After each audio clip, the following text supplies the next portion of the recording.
Hey everyone, Jeremy here from Communicate Better blog and phone.com. Sorry, I'm representing the Carlsbad Marathon. There you go. It's phone.com Friday.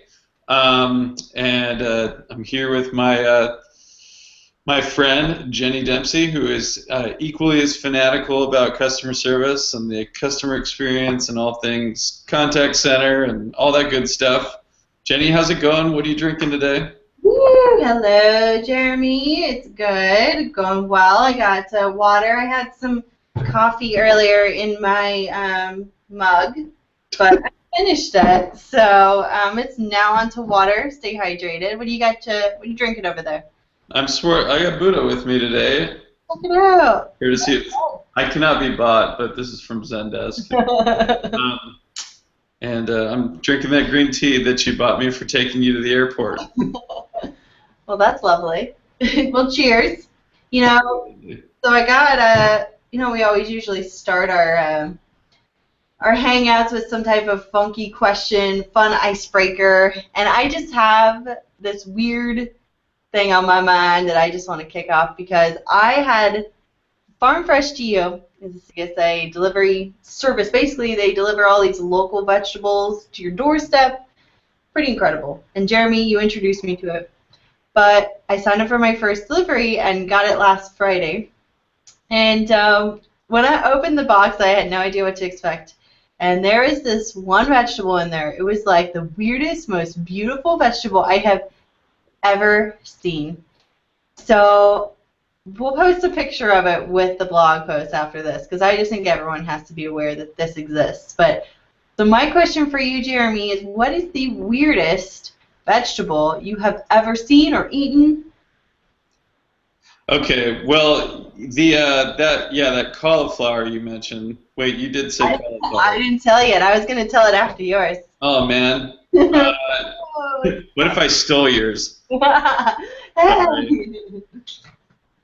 hope I didn't ruin it because nobody's even going to believe it when they see it. So my weirdest vegetable, which I'm all geeked up on this Farm Fresh to You CSA box that I get, is I think they're called brown beech mushrooms.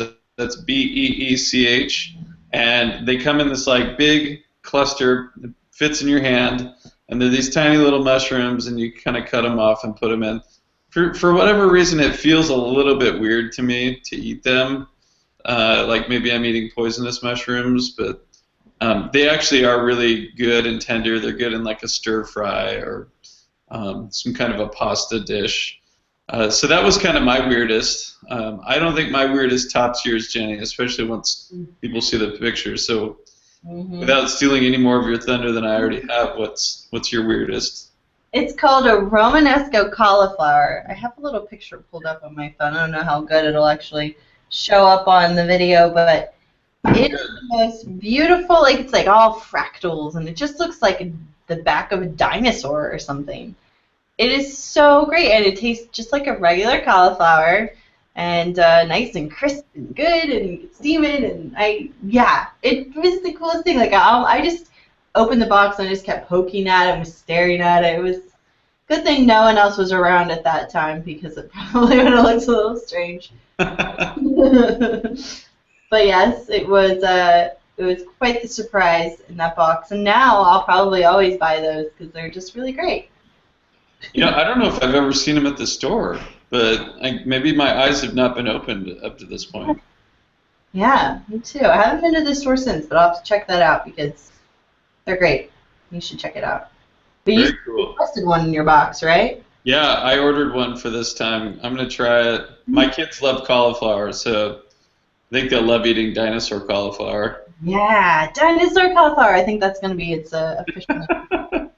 All right, yeah, let's definitely put a picture on our post. I'll put some of the mushrooms too, even though no one will think mine is weirder than yours. Dinosaur cauliflower and shrooms. Just like the fact that no one thinks that I'm weirder than you. You pick the cake every time. But you know what? I wear that crown with a smile, so.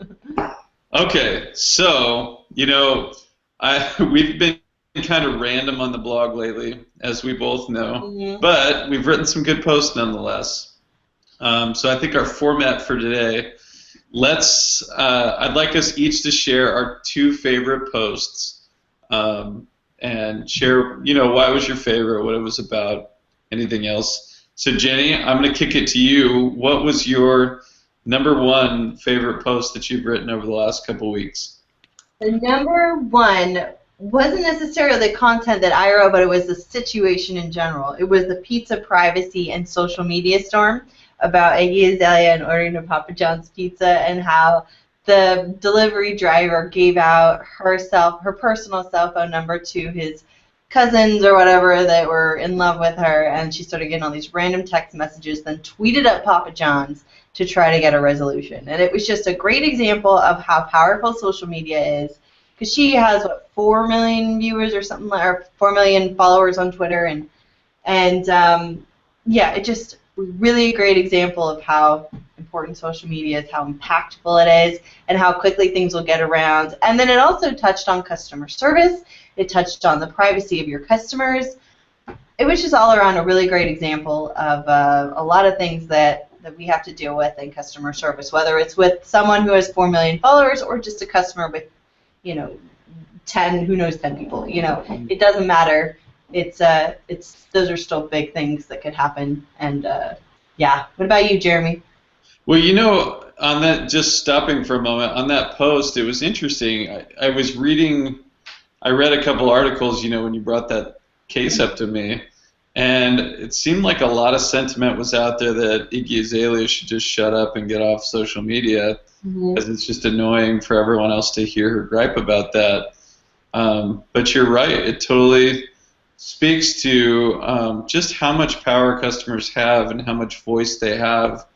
And honestly, I mean, Papa John's in that case needs to be more responsible. And I know it comes down, they might have the best corporate policies, but if the driver's going to do something boneheaded like that, it's hard for them to protect against it. But yeah, it's a major service failure, and it's not our job to complain about how someone complains about the service failure. It's about the company to figure out how to prevent that.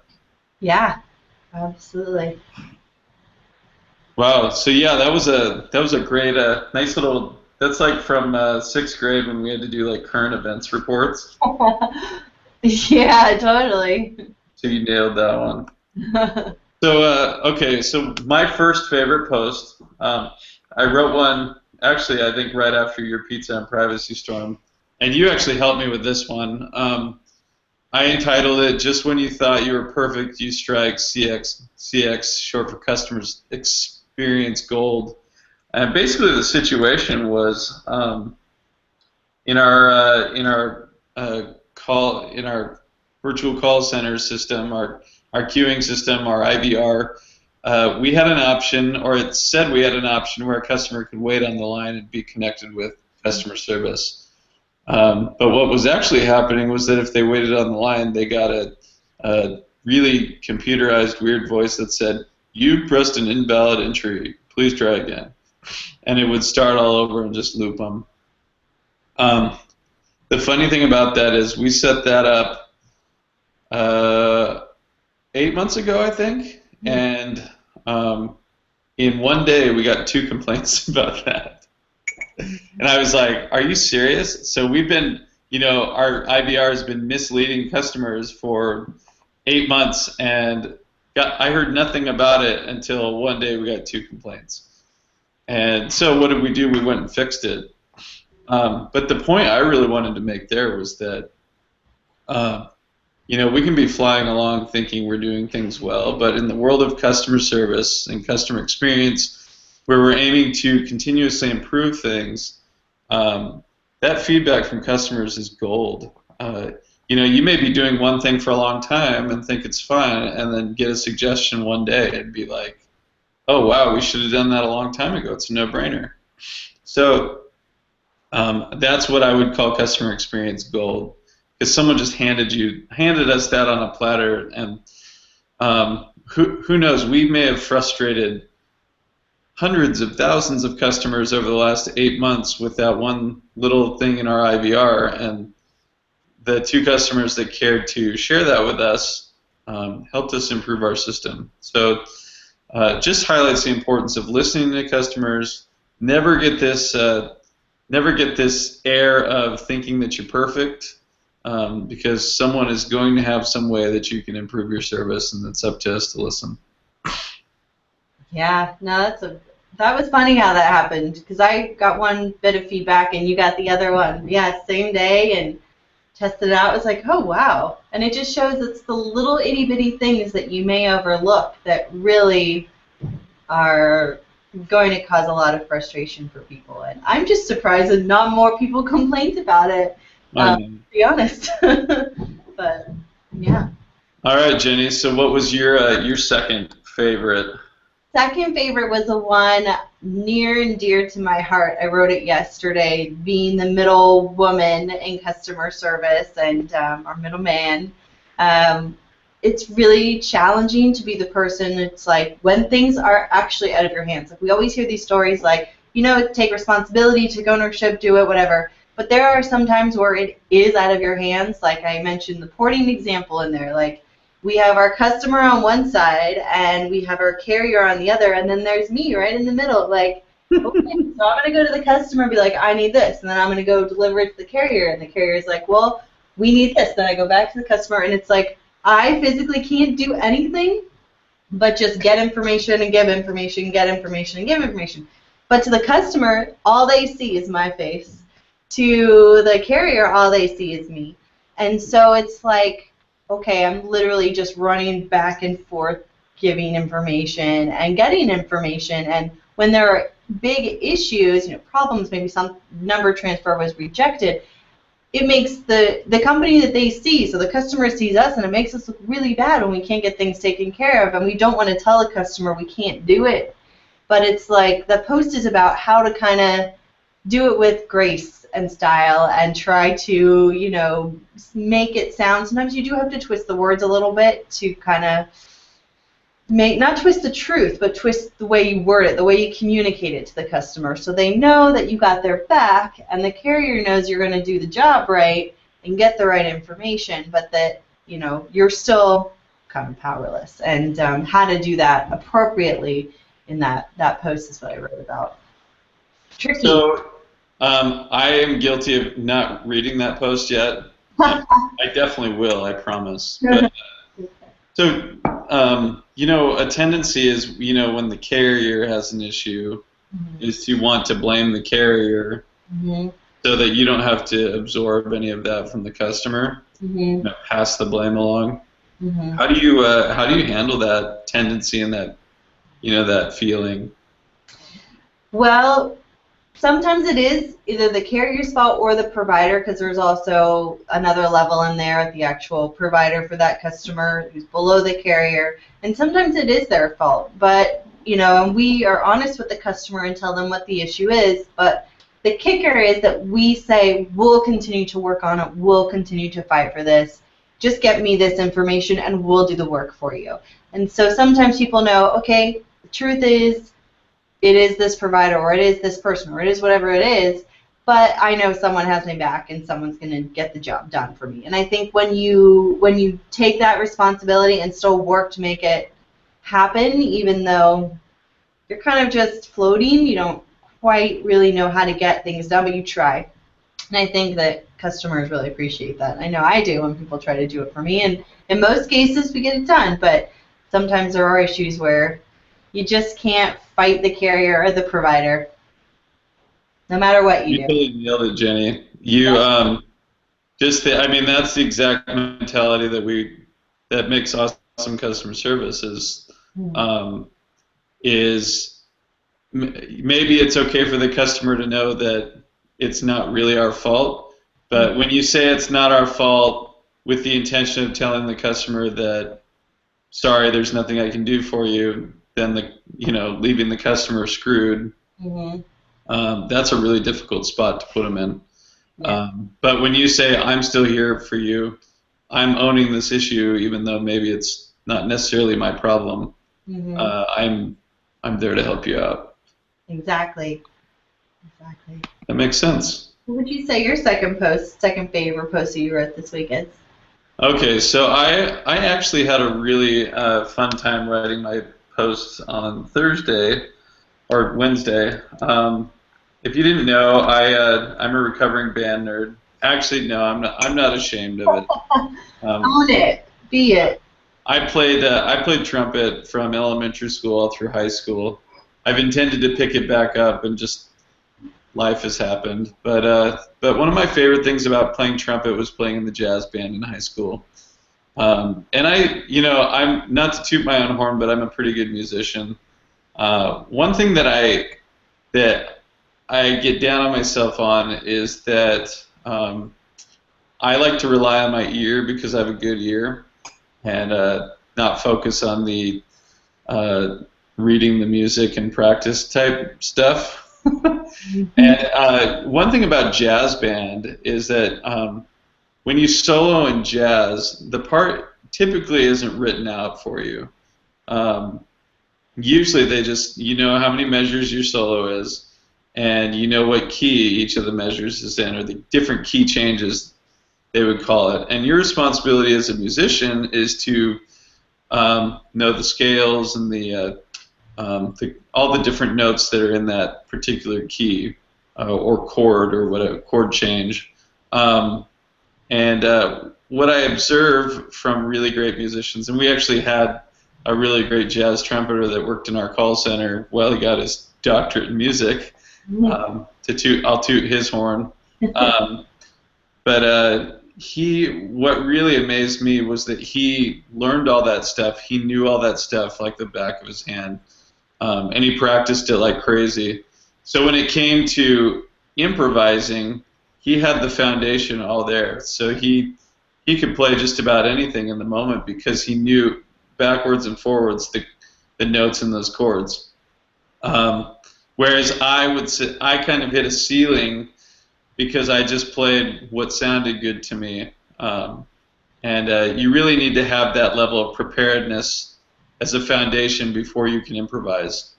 And so that was how I led into my post. And then I talked about how I went to Starbucks the other day, and they have this new Tivana tea, and it's great. And I'm an avid green tea drinker. And I noticed they didn't have either of their kinds of green tea in stock, so I was a little bummed. I was like, hey, so you guys are out of green tea. Is there anything we can do? And without even flinching, the barista was like, well, yeah, we're out of the tea bags, but I could really easily just steam our iced green tea for you. And they actually charged me a little less for it, which was great. But I was reflecting on the fact that she knew their product backwards and forwards. She was well trained, and she knew what she could do with the product, which I'm sure that resonates with you as an ex-barista, Jenny. But, well, actually, you're still the Phone.com barista.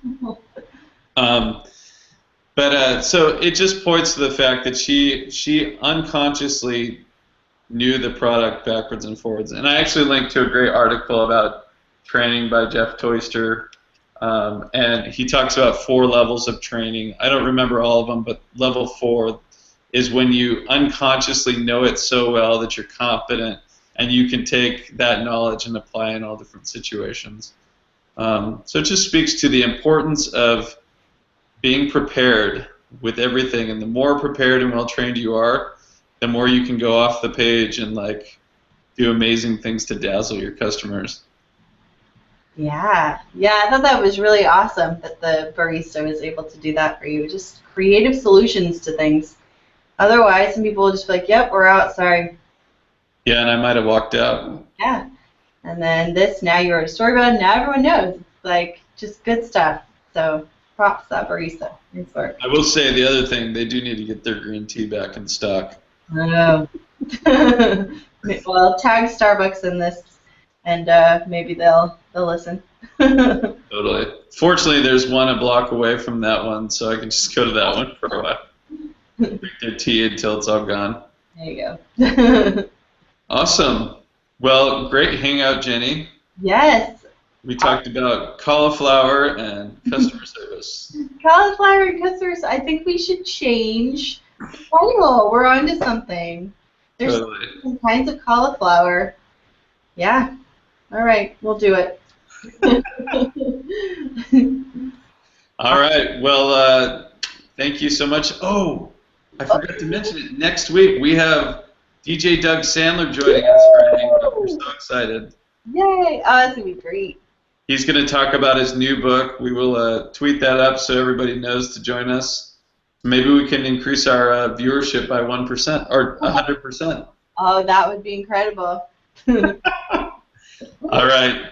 Jenny, great hanging out. I will see you back in the office soon. All right, have a good weekend. You too.